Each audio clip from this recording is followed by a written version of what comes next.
इनके गुणों के गान में वे वर्धमान महान जिन विचरे हमारे ध्यान। अब आप आज सुबह जिस बिंदु पर अपने व्याख्यान बंद किया था, अपने दिमाग में उस बिंदु को याद कीजिए। मैं उसी बिंदु से आगे बढ़ूँगा। कहाँ पहुँचे थे अपन कि कोई चेष्टा मत करो, बोलो मत, सोचो मत। आत्मानुभूति प्राप्त करने का, शुद्धोपयोग प्राप्त करने का, सपक श्रेणी प्राप्त करने का, सम्यक दर्शन प्राप्त करने का, सर्वज्ञता प्राप्त करने का मार्ग एक ही है। बोलने रूप नहीं है, करने रूप नहीं है और सोचने रूप भी नहीं है। हम तो एक सेकंड भी करने के बिना नहीं रहना चाहते हैं। क्यों? कि 24 घंटा कुछ ना कुछ करते ही रहना चाहते हैं। और कदाचित नींद आ जाए तो हमारे आचार्यों ने कहा कि स्वप्न ने मधि दोष लगायो, तो स्वप्नों में कुछ ना कुछ काम करना शुरू कर देते हैं, है ना। और कदाचित शरीर से कुछ करने का काम कुछ समय हम आराम भी कर लें, नहीं करें तो वाणी निरंतर चालू रहती है। वाणी से भी आराम ले लें तो मन तो चालू रहता ही है। निरंतर निरंतर निरंतर संकल्प विकल्प। इस जैन दर्शन का मार्ग अकर्ता वाला मार्ग है, नहीं करने वाला मार्ग है, करने वाला मार्ग नहीं है। हमने कुछ शब्द बना लिए हैं कि जब वो ऐसा समय आता है तो हम कहते हैं घोर तपस्चरण किया। और उस तपस्चरण में जो संयोग बाहर के प्रतिकूल दिखाई देते हैं, उन संयोगों को तपश्चर्या नाम दे देते हैं। भयंकर कठोर तप किया। भगवान महावीर के कानों में तो कीले ठोक दिए गए थे, तो महावीर ने ये तप किया था। वैसे ये दिगंबर धर्म की कहानी नहीं है, ये कहानी तो श्वेतांबरों के यहाँ है। लेकिन मैं तो उदाहरण के लिए ये बात कहता हूँ कि कान में कीले ठोके थे, इसमें महावीर तपस्वी कैसे हो गए? यदि कीला ठोकना तपस्या है तो जिनने ठोके थे वे तपस्वी होंगे। वो काम किसने किया था? बोलो। महावीर ने किया था। क्या हो तुम हमारे कान में कीले ठोकना? महावीर का क्या इन्वॉल्वमेंट था उसमें? महावीर ने तो यही कहते कि साहब बहुत घोर तपस्या थी, क्योंकि वे चाहते तो ऐसे पैर की उंगली दबाते तो वो जो है ना ठोकने वाले वो पाताल में चले जाते। इतनी शक्तियों के धनी थे वो। इतना 64 रिद्धियाँ उन्हें प्रकट की हैं, बड़े बड़े रकाम में रहते हैं, लेकिन उनने कुछ नहीं किया। तो इसी का नाम तप है ना। क्या अर्थ हुआ इसका? कि कुछ नहीं किया, इसका नाम तप है। कुछ करने का नाम तो नहीं हुआ ना। यदि करने का नाम होगा तो फिर उनने किया। कि साहब कुछ नहीं किया वो तो ठीक है, माने वो ठोक रहा था तो उसे पकड़ के फेंक देते दूर तो चला जाता। वो कुछ नहीं किया, फिर उससे कहा भी नहीं कि तू ये काम मत कर, नहीं तो मेरे से बुरा कोई नहीं होगा। क्यों? हम तो धमकी तो देते हैं ना। वो भी नहीं किया कि उसके विरुद्ध में सोचते तो देवता आ जाते और उसकी तबीयत ठीक कर देते, लेकिन उनने सोचा भी नहीं। यानी जो भी बात है तपश्चर्या के नाम पर, वो नहीं करने रूप है, करने रूप नहीं है। पहले तो हम अपने दिमाग को ये बदलें, जो हमारे दिमाग में करना करना करना करना करना लगा हुआ है, उससे हमारा चित्त हटे कि जैन धर्म करने का नाम नहीं है, नहीं करने का नाम है। जितने भी तीर्थंकरों की इसलिए कहता हूँ कि उनमें किसी तरीका का कोई विवाद नहीं है, सब मानते हैं। जब उन्हें सर्वज्ञता की प्राप्ति हुई, जब उन्हें केवल ज्ञान की प्राप्ति हुई, तो अभी हम बच्चे बच्चे से पूछें, मुमुक्षुओं के नहीं, पूरे जैनियों के बच्चे बच्चे से, कि जब वे क्या कर रहे थे, जब वे आत्मा से परमात्मा बने, अल्पज्ञ से सर्वज्ञ बने, अनंत दुखी से अनंत सुखी बने, रागी से बीतरागी बने, उस क्षण में वे क्या कर रहे थे? आहार कर रहे थे, विहार कर रहे थे, उपदेश दे रहे थे, किसी को दीक्षा दे रहे थे, समझा रहे थे, क्या कर रहे थे? तो सब एक स्वर से बोलते हैं हमारे जैनियों के बच्चे बच्चे कि वे एक कुछ नहीं कर रहे थे, वे ध्यान कर रहे थे। तो हम पूछते हैं ध्यान कर रहे थे तो किसका? दूसरे का कि आत्मा का? तो किसके आत्मा का? भगवान महावीर ध्यान कर रहे थे तो आदिनाथ के आत्मा का कर रहे थे कि आदित्यनाथ के आत्मा का? एकदम जवाब आता है कि नहीं, अपने आत्मा का। अब इतनी बात तो हमें पढ़ाना नहीं है ना कि भगवान बनने का उपाय अपने आत्मा का ध्यान करना है। इतना नक्की हो गया ना इसमें है? और ये किसी को तर्क युक्ति देने की जरूरत नहीं है, क्योंकि जैनी का बच्चा बच्चा जानता है, क्योंकि हमने वैसी ही मूर्तियां मंदिरों में विराजमान की। आप जानते हैं, आपको आपके घर में अपने पिताजी का फोटो लगाना है, उनका स्वर्गवास हो गया है, अथवा अपना फोटो लगाना है, तो सब पूरे में भर दोगे? जितने फोटो खींच रहे हैं, एक ही धंधा चल रहा है, हमारा भी प्रवचन खत्म होगा और फोटो शुरू होंगे। जब तक सोएंगे नहीं तब तक फोटो फोटो फोटो। क्या करोगे इनका? है? जैसे ताड़पत्र यहाँ जलाए गए थे ना 10,000 इकट्ठे, ऐसे जाएंगे, कुछ नहीं, कोई नहीं देखने वाला मिलने वाला नहीं है। तुम्हारे बच्चों को इतनी फुर्सत नहीं मिलेगी कि तुम्हारे फोटो देखें, वे अपने बनाएंगे। समझे ना?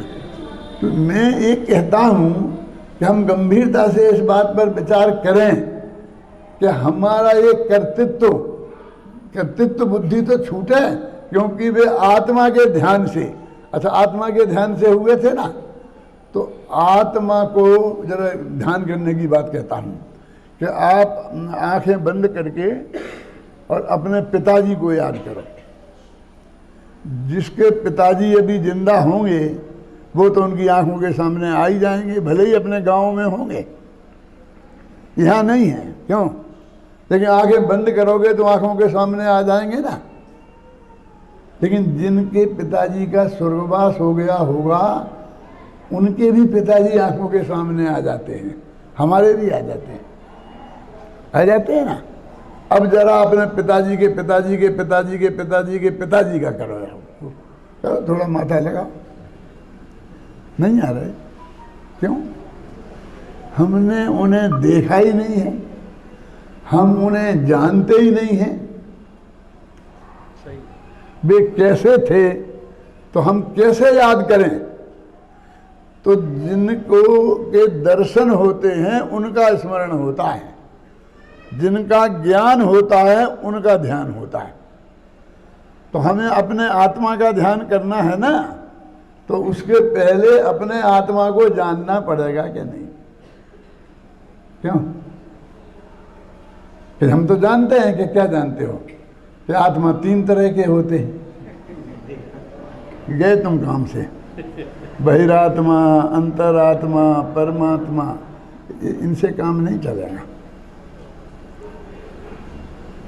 ये तीनों पर के भेद हैं, ध्यान से सुनना, बहिरात्मा माने बाहर है दृष्टि जिनकी, वे तो स्पष्ट हो ही गए मिथ्या दृष्टि। अंतरात्मा माने सम्यक दृष्टि, अंतर में जिनकी दृष्टि है वे। और परमात्मा माने अरहंत सिद्ध, सकल निकल परमात्म द्विभेदी। तो भैया ये तीनों प्रकार के जो आत्मा हैं ये हमारे ध्यान में किसी काम के नहीं है, घबराना नहीं है, ये काम के ही नहीं है। परमात्मा भी के हाँ, वे परमात्मा पूजा करने के काम के हैं, उनकी मंदिर में पूजन करो तो तुम्हें साथी से पुण्य का बंध होगा। पर परमात्मा का की पूजा हो सकती है, ध्यान नहीं।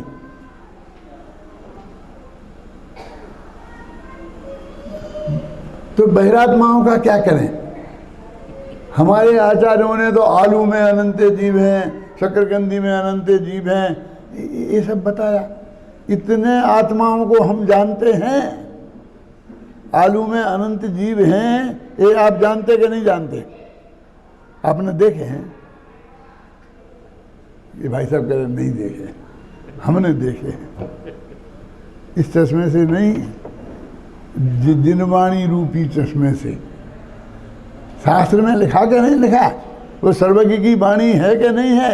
उस पर कुछ भरोसा है कि नहीं है? बोलो। यदि नहीं है तो आत्मा भी तुम उन शास्त्रों से ही जानोगे और उसी का ध्यान होगा। टोडरमल जी ने रहस्यपूर्ण चिट्ठी में ये बात लिखी है।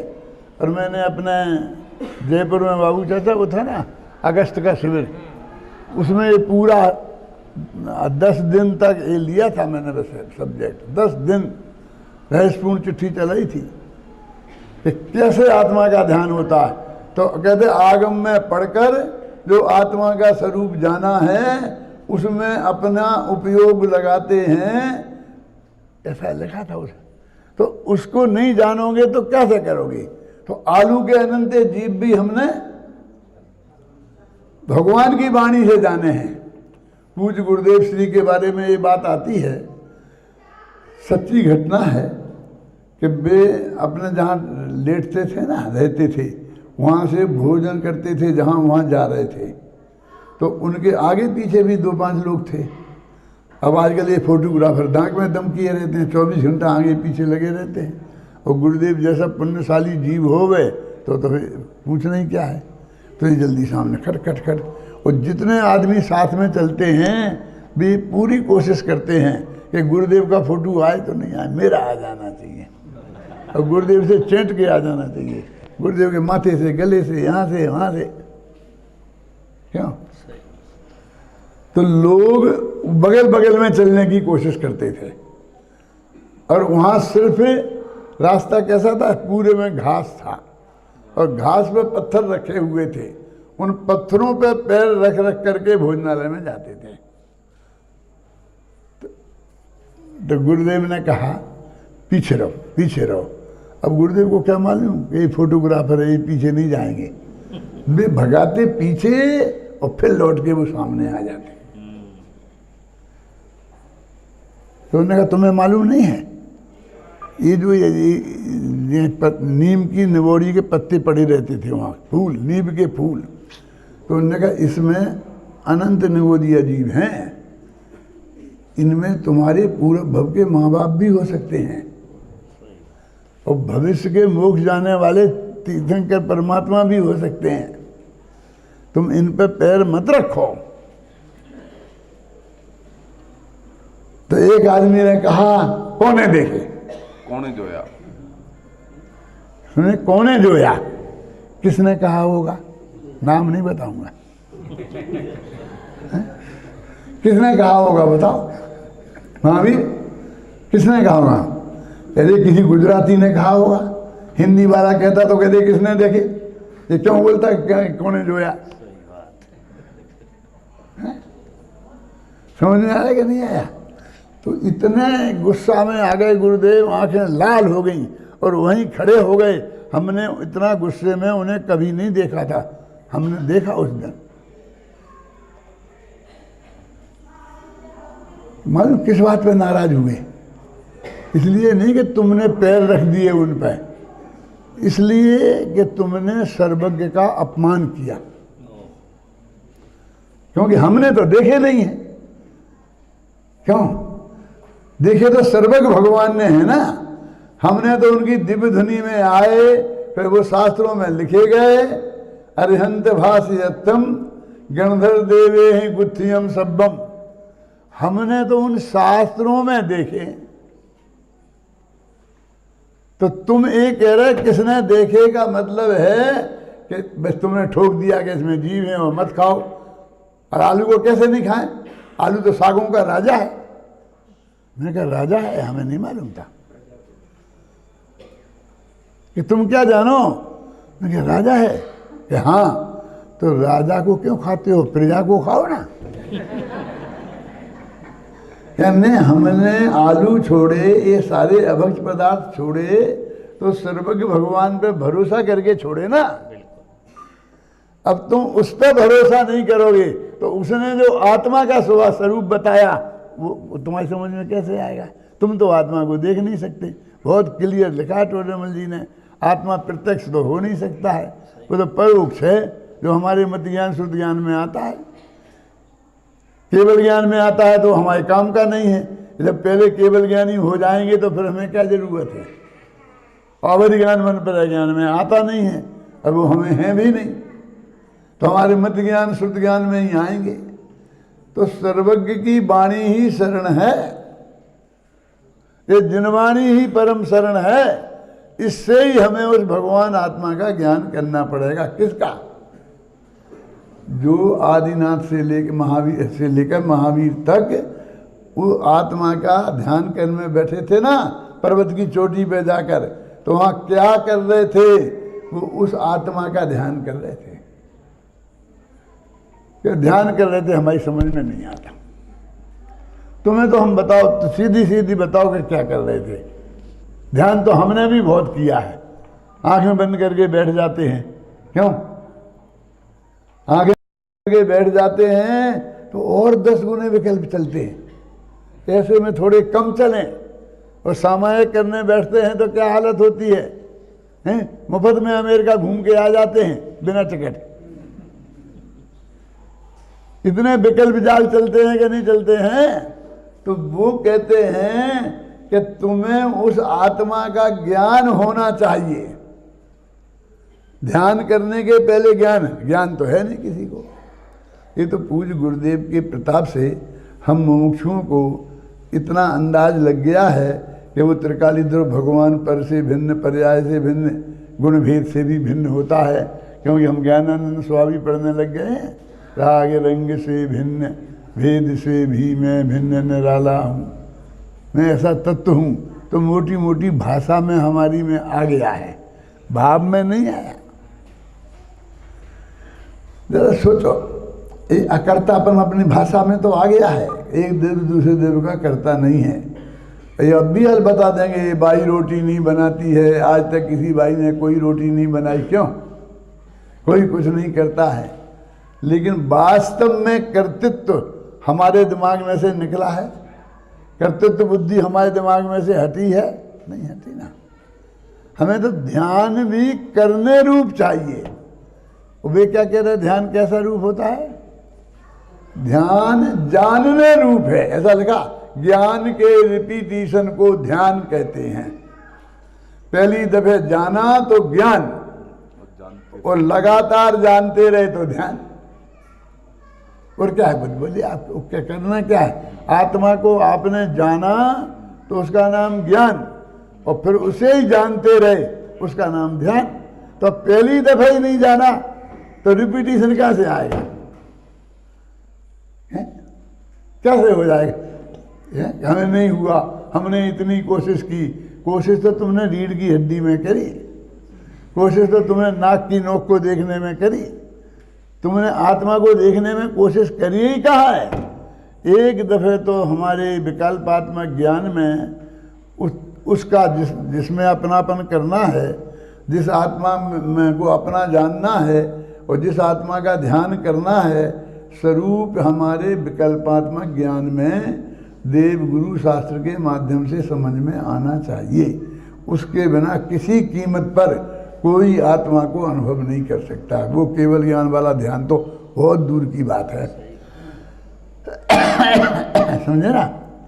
जो आत्मा का अनुभव करने के लिए कोशिश करी, और हम चाहते हैं ना देह के छूटने के पहले देह से भिन्न भगवान आत्मा हमारे ज्ञान का गेय बन जाए, तो आपने अपने विकल्पात्मक ज्ञान में भी उसका निर्णय किया है क्या? बात भाषा की छोड़ देना। भाषा में तो हमारे एक दिव दूसरे दिव का करता नहीं है, और एक सेकंड भी हम कर्तृत्व बुद्धि के बिना जिंदा नहीं रहते हैं। ये करना, ये करना, ये करना, ये करना, करना करना करना करना, समझे ना आपकी में? और ये क्या होने वाला है आप सोचो। इसलिए पहले हमारे विकल्पात्मक ज्ञान में वो निर्णय होना चाहिए, है ना? अपने शास्त्रों में उनके लिए 5 लब्धियाँ कही हैं, मैं उनके विस्तार में नहीं जाऊंगा। इतना ज्ञान प्राप्त होना कि जिससे उस आत्मा को हम समझ सकें, जिनवाणी को समझ सकें, भगवान की दिव्य धुनी के सार को हम समझ सकें, और इतना मंद कसाय होना कि मैंने अपनी अभी उसमें लिखी है, छोड़ हजारों काम। काय में लिखा? विनय पाठ में। विनय पाठ में लिखा मैंने 3 लब्धियों का वर्णन किया, क्षयोपशम लब्धि, विशुद्धि लब्धि और देशना लब्धि। तो विशुद्धि लब्धि के लिए मैंने ये लिखा है कि और एकमात्र की ध्वनि है, और छोड़ हजारों काम, हजारों को छोड़ काम छोड़ करके आत्मा के समझने में लगे उपयोग, तो भी विशुद्धि लब्धि समझना। श्रीमद् ने भी लिखा है, ये काम एक आत्मार्थ नो, बीजो नहीं मन रोग। मन में कोई दूसरी बीमारी नहीं है। हमें तो कितनी बीमारियां लग रही, बोलो। काम एक आत्मार्थ नो, बीजो नहीं मन रोग। इसके लिए मैंने अपनी भाषा में लिखा, छोड़ हजारों काम, एक इसमें हमारा उपयोग लगे कि साहब वो आत्मा का अनुभव कैसा होता है, वो रात के 2 बजे से 2:30 बजे तक समझाऊंगा मैं। कितने लोग तैयार हैं? हाथ उठाओ। देखो, एक हाथ उठा। मेरा मतलब ये है कि हमारा तो सुविधापूर्वक समय मिलेगा तो सुन लेंगे। हम कितना हमारा समर्पण उसके प्रति है। ना सही मेरा प्रवचन, आपकी जिनवाणी तो आपके यहाँ रखी है, कभी आपको ऐसा तीव्र विकल्प आया कि मुझे 2 बजे उठ के आप नहीं आया वो समझ में और ये आ गई हो? मैं एक उदाहरण देता हूँ छोटा सा, कि ऐसा तो कई बार हुआ होगा कि रात के 2 बजे तक आपको नींद नहीं आई होगी, और आपकी पत्नी ने आपसे कहा होगा, क्यों सोए नहीं? क्या नींद नहीं आ रही? कि हाँ नहीं आ रही। क्यों नहीं आ रही? घर में 25 वर्ष की बेटी बैठी हो तो नींद कैसे आए? कुंवारी। ऐसा तो हुआ होगा। ऐसा भी हुआ होगा कि सोए कि नहीं सोए, कि क्यों नहीं आ रही नींद? कि शेयर का एकदम भाव डाउन हो गया है। क्यों? इससे तो नींद हराम हुई होगी। एक आध दफे ऐसा हुआ कि जब रात के 2 बजे आपको नींद नहीं आई हो, पत्नी ने पूछा हो कि सोए नहीं? कि नहीं। कि नींद नहीं आ रही? कि क्यों? क्योंकि वो आत्मा ध्यान का ध्येय कैसे बनता है समझ में नहीं आई। हुआ? नहीं हुआ तो आत्मा नहीं बनेगा ध्यान का ध्येय, तो नहीं होगा आत्मा का अनुभव। क्या हमारा समय, हमारा सब और उसके अनुसार मिले तो हम सब समझने को तैयार हैं, लेकिन नहीं, वो कहते हैं कि हर कीमत पर हमको आत्मा को समझना है। उसका नाम तो विशुद्धि लब्धि है। क्यों? तो ऐसी विशुद्धि लब्धि आए तो फिर वो गुरु की उपदेशना हो, फिर वो शास्त्र को पढ़ो, तो वो भगवान आत्मा जिसका ध्यान करना है वो हमारे विकल्पात्मक ज्ञान में आए। नक्की है, पहले विकल्पात्मक ज्ञान में आएगा, फिर वो निर्विकल्पक होगा। कैसे होगा? उसकी बात कल करूँगा।